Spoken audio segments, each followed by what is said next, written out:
Hello, AP Calculus students, to day 3 of reviewing the free response questions for the AP Calculus exam. More specifically, today we're going to be looking at the third free response question from the 2019 AP Calculus AB exam. But as usual, let's start off with a warm-up. Please try the warm-up on your own first, and then slowly but surely you can watch the video to see if you got the correct answer as well. So let's look at it. If the position of a particle on a line at time t is given by s is equal to t cubed plus 3t, then the speed of the particle is decreasing when? Okay, so despite the wording of this question, of this problem, we've actually done similar problems in class before. When it talks about this idea of the speed decreasing, that's the same thing as saying that the particle is slowing down. So we've definitely done problems in class before when we've looked at, or when we've determined when an object, or in this case a particle, is slowing down. Now if you recall, in order for an object or particle to slow down, its velocity and acceleration have to have different signs. So different signs. So for example, one could be positive, the other one could be negative, or vice versa. Okay, so different signs. So in order for an object or a particle to be slowing down, the velocity and acceleration have to be in opposite directions. Because remember, velocity and acceleration can be positive or negative respectively. So now we're given the position equation. Now first off, we're going to take the derivative of the position equation, which will give us the velocity equation. So we would take the derivative of this equation. We get 3t squared plus 3. So nothing too tricky, 3t squared plus 3. We're just using simple power rule in our derivative. And this is the equation that we get. Now, before we find the acceleration function, let's find when this velocity is equal to 0. So let's find those critical numbers, because eventually we're going to be using that number line test in order to determine when this object is slowing down. So let's set this equal to 0. It should be pretty easy to solve. So let's see. So minus 3, 3t squared is equal to negative 3. So t squared is equal to negative 1. Now, if we were to take the square root of both sides, we would end up with the square root of negative 1, which does not give us a real answer. Since we can't take the square root of negative 1, that means the velocity is never equal to 0. Now, never equal to 0 means the velocity is always either positive or negative. And that's easily determined. So let's make a quick number line here. So if we were to just plug in any number into the velocity equation, let's say if we were to plug in, so Vt, if we were to plug in, let's say 3, well, let's make it easier for ourselves. Let's just plug in 0. If we plug in 0 into the velocity equation, we would end up with 0 plus 3, which is a positive number, which means our velocity is always positive. Since it's never equal to 0, that means it's either always positive or negative. In this case, it just ends up being always positive. That's the velocity. Now let's find the acceleration. So the acceleration, the acceleration is now going to be the derivative of velocity. So acceleration is derivative of velocity. If we take the derivative of the velocity equation, we get 6t plus 0. So 6t plus 0. Once again, we're just using the power rule. Once again, we want to find the critical numbers for the acceleration this time. So let's do that. So 6t is equal to 0. So the only t value that would make this equation equal to 0 is 0. So now let's do a number line for the acceleration. Let's do a number line for the acceleration. So this time we do have a t value that makes it equal to 0. So remember, at this point we have to test values less than 0 and greater than 0. So values less than 0 and greater than 0. So let's do a of negative 1. Well, our acceleration function is pretty simple. So if we just plug in negative 1 into 6t, we get a negative number. So that's negative. Now let's try a of 1. If we plug in 1 into the acceleration equation, we just get positive number. So it's just positive. So let's go look back to our question. When is the speed of the particle decreasing, or when is it slowing down? Well, let's see.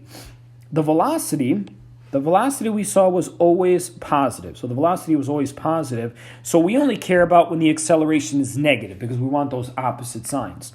Well, the acceleration is negative when t is less than 0. So when t is less than 0, the acceleration is negative, but the velocity is positive. Hence, when t is less than 0 is the interval at which this particle would be slowing down, or the speed would be decreasing. So that would be our answer. So once again, it wouldn't be t greater than 0, because as we can see here, the acceleration is positive when t is greater than 0. And we would have a positive, which would mean that the particle is not slowing down. So our answer is C, t is less than 0. Hopefully you got the same answer. Otherwise, let's move on to our free response question of the day. So once again, this is the third free response question from last year's, from the 2019 AP Calculus AB exam. So this is another common type of question. You can see where they give you a graph, and then they ask you a bunch of questions about the graph. So let's look at it. So first and foremost, we always want to make sure that we are aware of what the graph given to us is of. And as we can see, this is the graph of f. So it's not the graph of f prime, it's not the graph of f double prime, it is the graph of f. So that's the first thing. So the continuous function f is defined on the closed interval -6 to 5. So it's defined on the closed interval -6 to 5. We're told it's continuous. Now, as you can see, the figure above shows a portion of the graph, so it doesn't show us the whole graph. It just shows us from -2 to 5. But the function actually goes from -6 to 5. So the figure above shows a portion of the graph of f consisting of 2 line segments. Okay, so we're being told that these two parts of the graph are lines, and a quarter of a circle. So this is a quarter of a circle, this part right here. So this is a quarter of a circle. They tell us this so that we don't have to assume this. We're just told that that is a quarter of a circle, centered at the point 5, 3. So that's the center of this circle, quarter of a circle, 5, 3. It is known that the point 3, 3 minus radical 5 is on the graph of f. So they're just telling us that the point right here, the point right there is 3, 3 minus radical 5. So that's all we're told. All right, let's see if we can answer this question. So part A, if the integral from -6 to 5 of f of x dx is equal to 7, find the value of the integral from -6 to -2 of f of x dx. Show the work that leads to your answer. All right, so right off the bat, recall that when you find the integral of a function, when you take the integral of a function, in this case when you're given an interval as well, right? We're given an interval. When you take the integral of a function, sorry about that, take the integral of a function, remember this is the area between the x-axis and the graph. So between the x-axis and the graph, this is telling us that the area is 7. Well, this is telling us that the area from -6 to 5 is 7, but then it's asking us a question, well, what is the area of just -6 to -2? Well, let's see what we're given. We're given the graph from -2 to 5. The graph from -2 to 5. So we talked about a property in class when it comes to integrals. I believe it was called the additive property, which said that you can add two integrals like so. So if we're doing, so the integral from -6 to -2 of f of x dx plus the integral from -2 to 5 f of x dx would give us the integral from -6 to 5 f of x dx. Okay, so this is just saying, right, if we went from -6 to -2, and then we continued from negative 2 to 5, that would be the same thing as just doing the integral from negative 6 to 5 in one go, right? If you think of it as a number line, we'll write it up here, right? If this is negative 6, this is negative 2, so we find this area first, and then we go from negative 2 to 5, we find that area. That's the same thing as just doing the entire area in one go if we wanted to, from negative 6 to 5, okay? Well, let's see what we're being told. Well, we're told that the area from negative 6 to 5 is 7. So we know this part is 7, all right? And it's asking us a question about this area. Okay, well, what about the integral from negative 2 to 5? Well, the area from negative 2 to 5 we can calculate because we're given the graph of the function from negative 2 to 5, okay? So we're going to evaluate the integral of this function from negative 2 to 5 by just using simple geometric shapes. So let's do that. Let's break it down, and we can figure out what this answer is. So let's see. Well, let's see. We have a triangle here with a base of 1, height of 1. So the area of that would be 1/2. We have another triangle here. Let's do this one first. Let me make sure. Yeah, let's do this one first. So we have another base of 1, height of 1. So that's going to be negative 1/2. That's going to be negative 1/2. Then we have another triangle here. So it looks like this one has a height of 1, a base of 1/2. So it looks like that's going to be negative 1/4. Then we have another triangle here. So it looks like the base of that is 1.5, and the height of that is 3. So let's see, 1.5 times 3, that's 4.5, half of that. So that's going to be 2.25, so just 4.5 divided by 2. 4.5 divided by 2. And then finally we have this area right here. So this is the tricky one. Or I'm sorry, this is the one that we do have to be a little bit careful. So we're told this is half a circle. Now, it's clear that this area right here is not a nice shape, but well, let's look at this rectangle right here. So rectangle. I think it's a square. No, it is a rectangle. If we look at this rectangle right here, this rectangle has a base of 3. No, it is a square. It has a base of 3 and a height of 3. So that means the area of that entire thing, let me actually highlight it here. So I'm looking at this area right now. This is the area that I'm looking at, just to be specific. That's the area I'm looking at. Okay? The area of that is just a 3 by 3 square. So that's 9. So the square is 9. Now we only want, let's be a little bit more specific. We only want this part though, right? We only want, let's make it, let's do that. Let's try it a little bit darker so that it's obvious what I'm talking about. So we only want this part right here though.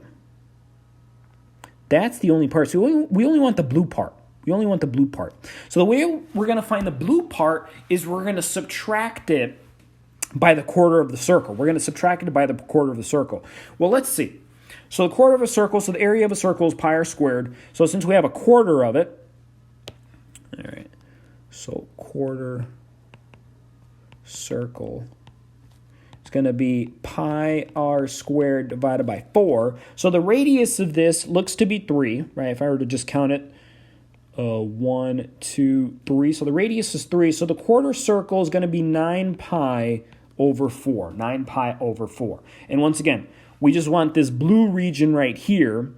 We just want the blue region. So the blue region is going to be the entire square minus that quarter circle. So 9 minus 9 pi over 4. So that's going to be the final area that we wanted. That's going to be the final area that we wanted. So let's just add it all up. So once again, we had this 1/2, we had this negative 1/2, we had this negative 1/4, we had this 2.25, or you could have just left it as 9 over 4. And And then we had this 9 minus 9 pi over 4. So let's write it all out. So it was, make sure I have enough room here. So 1/2 minus 1/2 minus 1/4 plus, what was that, 9/4 or 2.25, depending on if you wrote it as a fraction or a decimal. And then 9 minus 9 pi over 4. So that is the area, without doing any simplifying yet, that is the area of that, that is the integral of that function from -2 to 5, or the area between the x-axis and the graph. So once again, though, we're trying to figure out, though, what is the integral from -6 to 2. Well, if the integral from -6 to 2 plus the integral from -2 to 5 gives us the integral from -6 to 5, well, all we have to do is, if we want only this answer, we're going to subtract this from both sides of the equation. So the integral from -6 to -2 of f of x dx is just going to be equal to, now, this is where we want to be smart. Now, I'm going to simplify this. I'm going to simplify this because I feel pretty comfortable with my ability to simplify fractions.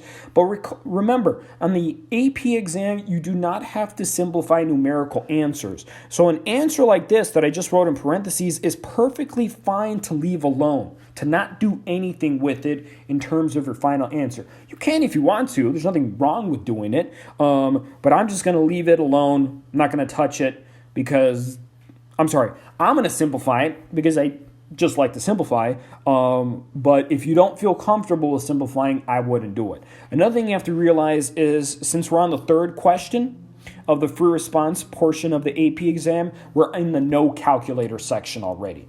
There's 2 calculator problems. There's 4 non-calculator problems. We're already in the no calculator portion of the AP calculus exam. So let's see. I'm going to simplify this. So let's see. The 1/2s cancel out. The -1/4 plus 9/4 is 8/4. So that's 2. 2 plus 9 is 11. So it looks like we end up with 7. Or if we were to simplify this, we would end up with 11 minus 9 pi over 4. But once again, if you left it just the way it looks like inside this parentheses, perfectly fine. So 7 minus the quantity, 11 minus 9 pi over 4. Which we can simplify this a little bit more. 7 minus 11, -4. Negative turns that -9 pi over 4 into a positive. So that would be our final answer, simplified. Once again, if you left it like this, if you left it like how I wrote it inside the parentheses, perfectly fine. Nothing wrong with it. Writing that way. Let me see. No, it does not. Oh, it does. Oh, well, this kind of works. Okay, so leaving it like this is perfectly fine. Just leaving it inside of parentheses, nothing wrong with that. All right, so that's part A. So let's do part B. Remember, so part A is all about the integral of a function is just the area. Part B. So evaluate the integral from 3 to 5 of 2f prime of x plus 4. So 3 to 5, 2f prime of x plus 4. Well, let's try to break this down a little bit so we can figure it out. Let's try to break this down a little bit to figure it out. So, whenever we take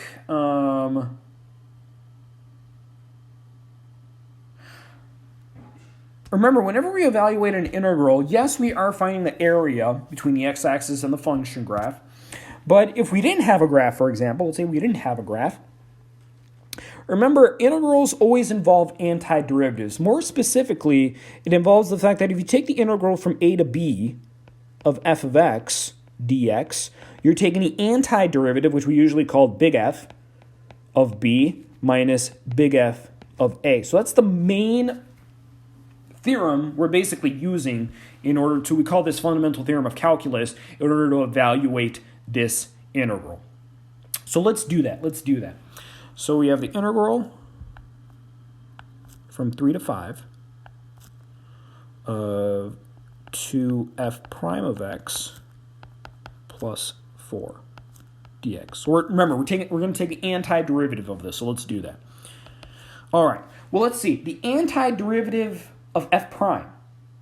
Well, the antiderivative of f prime is just f. So the antiderivative of f prime is just f, right? Because the derivative of f is f prime. So the antiderivative of f prime would just be f. Okay, so the antiderivative of f prime, and recall the 2 does just stay there, so it just becomes 2f of x. So 2f of x. And then the antiderivative of 4 is 4x. So the antiderivative of 4 is 4x. And the reason why that happens, remember, is because the derivative of 4x is just 4. The derivative of 4x is just 4. Okay? So the antiderivative of f prime, just f. Antiderivative of 4 is just 4x. So now we have to plug in 5 and 3 into this.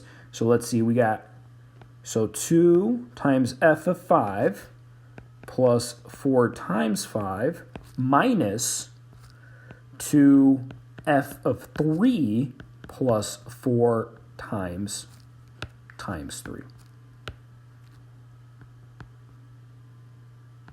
Okay, so let's evaluate this. Well, what is f of 5? Well, f of 5 is just the y value of the graph at 5. So if we look at our graph, f of 5 is 0, right? F of 5 would be, let's see, I don't know if it lets me. Nope. There you go. Oops. Nope.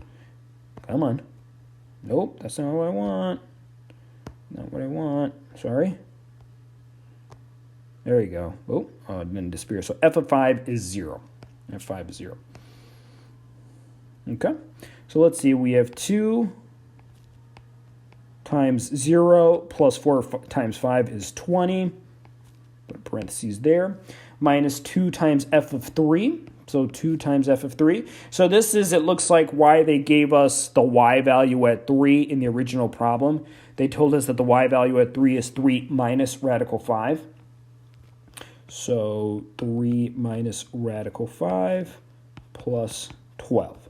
So at this point, we could stop. At this point, we would not need to go any further. We could just stop, leave it alone, move on. You would get the full points for this problem. Now, I'm going to simplify it only because I like to see things a little bit more simplified. So let's see, 2 times 0 is 0. So I got 0 plus 20 minus parentheses. Got to distribute this 2. So we got a 6 minus 2 radical 5 plus 12. This negative is going to be distributed to everything inside. So 20 minus 6 plus 2 radical 5 minus 12. Let's see, 20 minus 6. 20 minus 6 is 14. 14 minus 12 is 2. So we get 2 plus 2 radical 5. So that's our final answer. If we simplified it. That's our final answer if we simplified it. Once again, though, do not feel that you have to. Had you just left your answer like this, you would have been perfectly fine. This is a perfectly good answer. No need to continue it any further from there. Now, you would not be able to leave your answer like this. You would probably only get 1 point for knowing to do the antiderivative, but you would still need to figure out what f of 5 and f of 3 are. But this is perfectly fine. All right, so that's part B. Let's look at part C now. Running out of room a little bit. So part C, we have the function g is given by g of x is equal to the integral from -2 to x of f of t dt. Find the absolute maximum value of g on the interval -2 less than or equal to x, less than or equal to 5. Justify your answer. So absolute maximum value. So, so in general, whenever we're given a maximum or minimum problem, whenever we're trying to maximum or minimum function, remember you always try to find the derivative.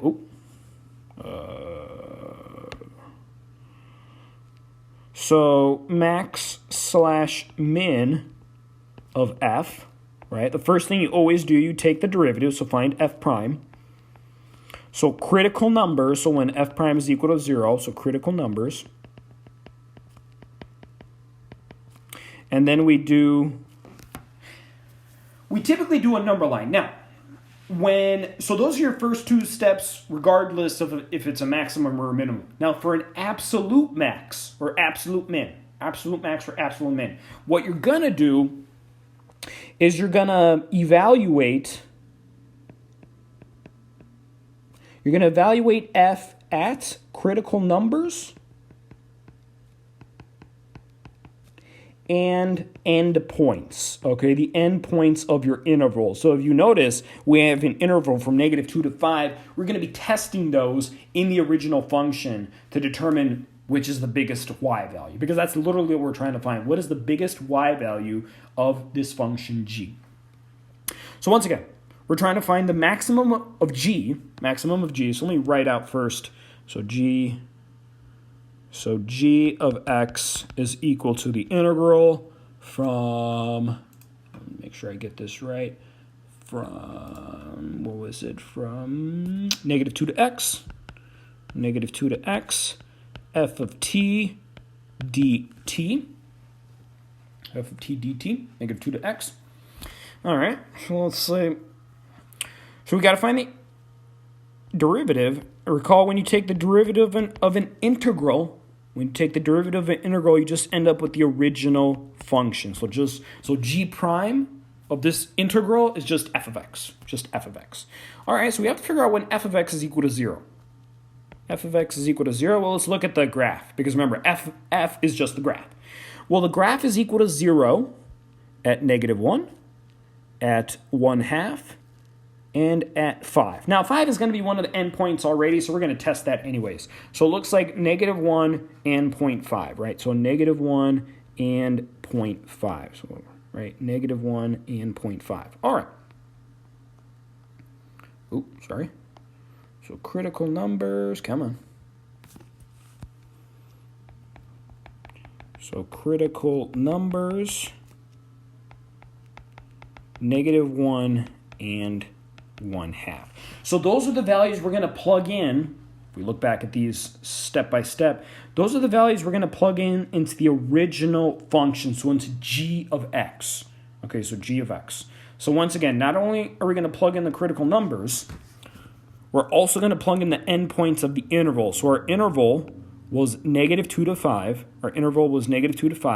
So it looks like we're going to be testing g of -2. G of -1, G of 1/2, and then G of 5. So those are the 4 values we're going to test. So once again, the endpoints and our 2 critical numbers. Well, let's see.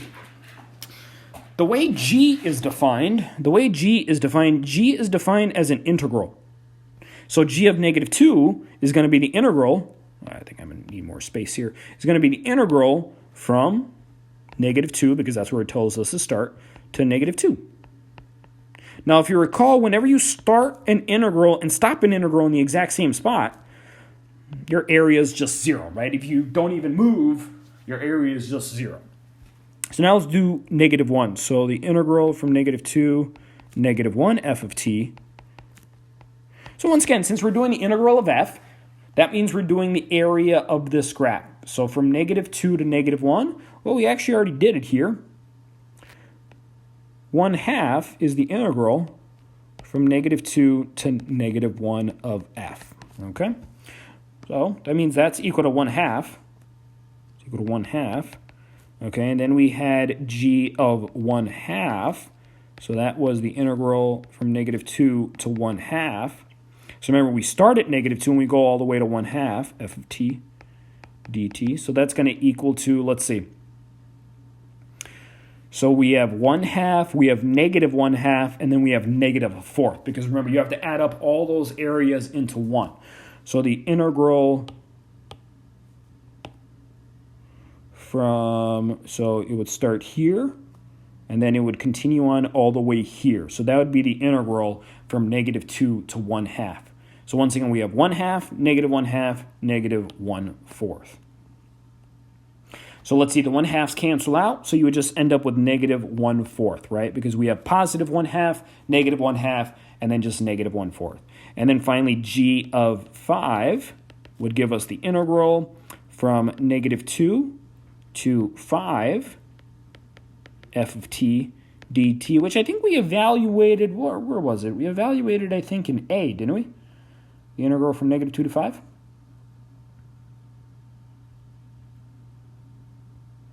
Yeah, we did.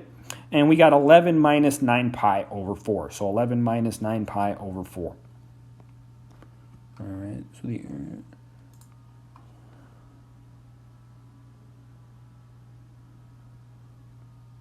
so 11 minus 9 pi over 4. So once again, that was our answer from A. That's how I know. Or I'm sorry, that we had to find that to get that answer for A. So 11 minus 9 pi over 4.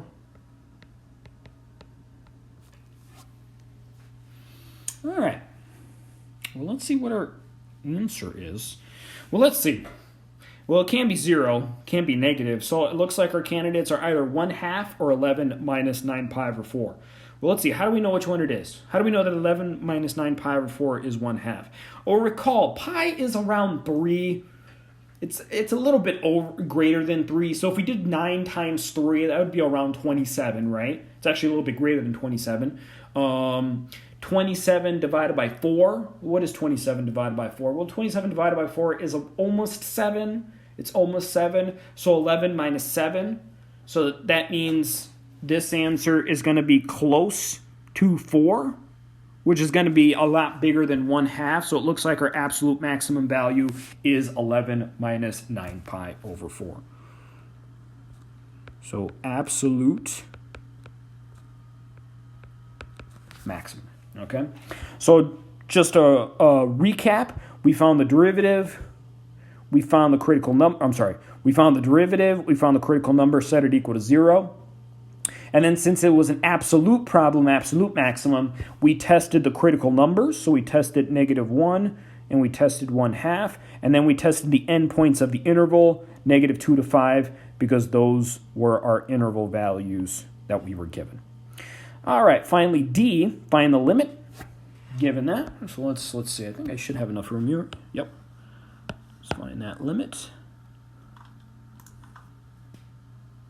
Make sure I write it down correctly. So D, we have the limit as x goes to 1 of 10 to the x power minus 3f prime of x all over f of x minus arctangent of x. All right, well, whenever evaluating limit, hopefully the first thing you always think about is just plug in 1, see what we get. Just plug in 1, see what we get. So let's evaluate this entire expression at 1. So 10 to the first minus 3 times f prime of 1 all over f of 1 minus arctangent of 1. Well, let's see. 10 to the first power is just 1. So I'm going to write it down here. So 10 to the first power is just 1. F prime of 1. F prime of 1, remember, is the derivative of f. And remember, derivative is just slope. So we have to figure out what the slope of the function is at 1. So what is the slope of the function at 1? So we're looking at right here. Looking at right there. So what is the slope of that line? Basically, what is the slope of that line? Well, let's see. This line goes up 2 over 1. So rise of 2, run of 1. So the slope is 2 over 1, right? It goes up 2 units, right 1 unit. So the slope looks like it's 2 over 1, which is just 2. So f prime of 1 is 2 because that is the slope of the line. F of 1 is just the y value at 1. So if we look at our graph here, the y value at 1 is just 1. So the y value at 1 is just 1. And then finally we have arctangent of 1. So arctangent is just the same thing as tangent inverse of 1. So this is basically just saying where would tangent be equal to 1? If you think about our unit circle, where would tangent be equal to 1? Well, the answer ends up being pi over 4. And the reason why is if you recall your unit circle, let me draw one here. Pi over 4 ends up being right here on the unit circle, so it ends up being right between 0 and 90 degrees. And if you recall, this point right here ends up with the same x and y values. the coordinates are the same, x and y value. So it ends up with radical 2 over 2, comma radical 2 over 2. That is the only spot on the, well, that is one of 4 spots on the unit circle where both the x and y values are the same, and both of them are positive, though. There are other spots in there, but sometimes they switch between negative and positive. So that's the only spot where they're both positive. So y over x would be 1, because if you divide a number by itself, you just end up with 1. So if we write all this down, we get 1 minus 3 times f prime of 1, which is 2, all over f of 1, which is 1, minus arctangent, which is the same thing as tangent inverse of pi over 4. Well, there isn't much else we can do with this one. Once again, if you left it like this, you would be perfectly fine. I'm going to take it one more step and just simplify it, which there isn't much left I can do. Whoops, should be 10, not 1. 10 to the first power is 10. So 10 minus 6, since 3 times 2 is 6.